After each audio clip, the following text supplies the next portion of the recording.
So today I want to share with you a little bit about the birth of a business. Today, I spent most of the day helping a friend of mine work to build his business. He did the hard part, the hard and scary stuff, about a year ago.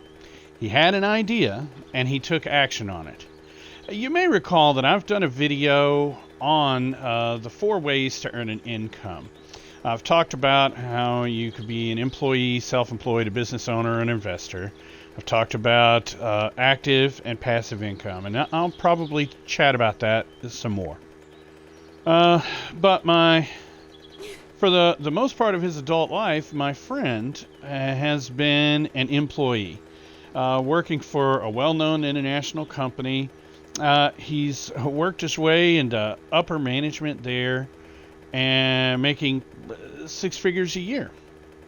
But the company went through some restructuring, and my friend decided to take advantage of an opportunity. He took a severance package and decided to go into business for himself as a freelancer.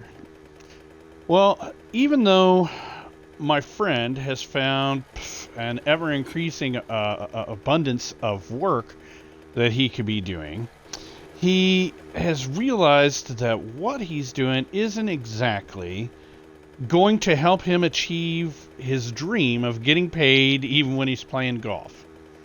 And so he has tried to come up with an idea that'll help him to reach that goal, because that is the ultimate goal, is to have a passive income, to start your own business and have money coming in regardless of what you're doing. In his case, being on the golf course is where he wants to be. Now, my friend understands that to be able to do all of this, he's got to take some action, and that's what he did. He came up with an idea, he acted on it, and I personally think it's a great idea. I'm as excited as can be about it, and excited to help him any way I can to help push his idea forward, because it's in an area that I'm passionate about. So he and I are collaborating on this thing together. The thing that I want to dwell on today, though, is the action that my friend took a year ago.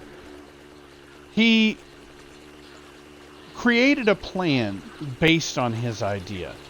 He researched the market to see if there was a need for what he was wanting to do.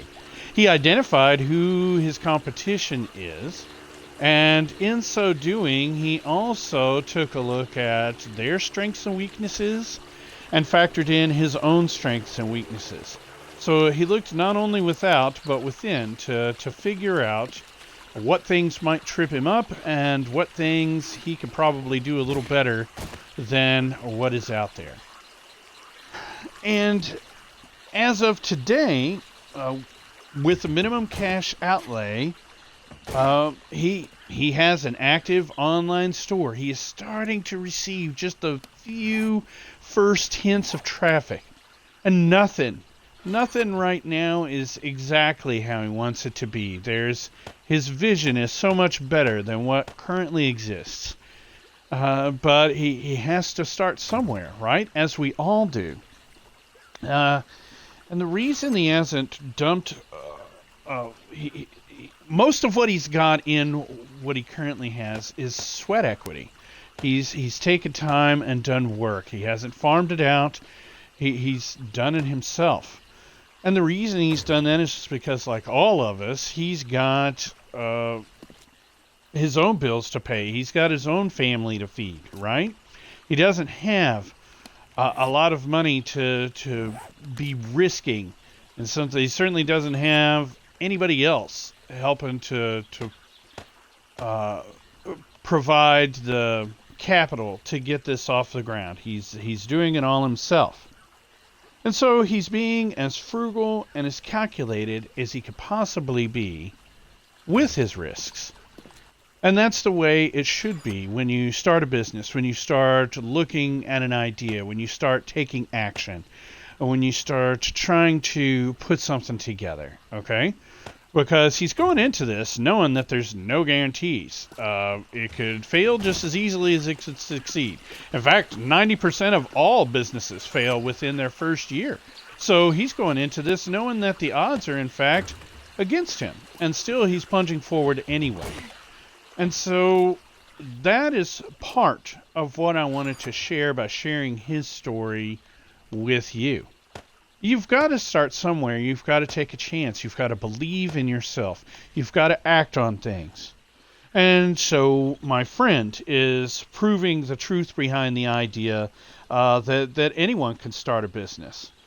And that what it takes is an idea and the follow-through with some action.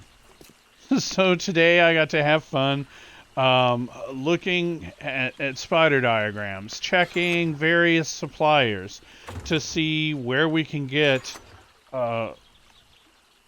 product. We were talking about shipping and margin and reducing costs and making plans to go through the effort of building some of this stuff ourselves. It's a long process. It's not something that happens necessarily overnight. So if you are going to take the chance, if you are going to start a business, and I encourage you to do so, because each time you do, you will learn something from it. And you never know when you're going to have the next, latest, greatest idea.